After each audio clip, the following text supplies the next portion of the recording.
Hello বন্ধুরা, সবাই কেমন আছো? অবশ্যই কমেন্ট করে জানাবে। আর দেখো, আমাদের বাড়িতে কালকে সকালবেলাতে হবে পুজো। আজকে আমরা পুজো করিনি, তাই আমি রাতের বেলাতেই সমস্ত কিছু রেডি করে রেখেছি।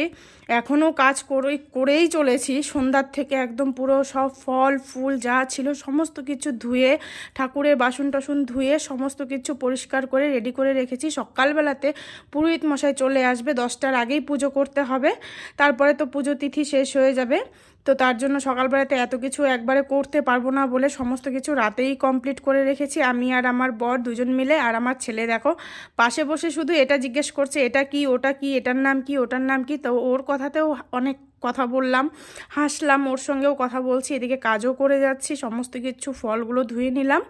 আর ফুল দুব্বো টুকোতে টুকোতে আমার একদম শেষ অবস্থা, কি বলবো বন্ধুরা। এইদিকে দেখো সমস্ত ফল, বেলপাতা, ফুল, কলা সমস্ত কিছু ধুয়ে রেডি করে রেখেছি।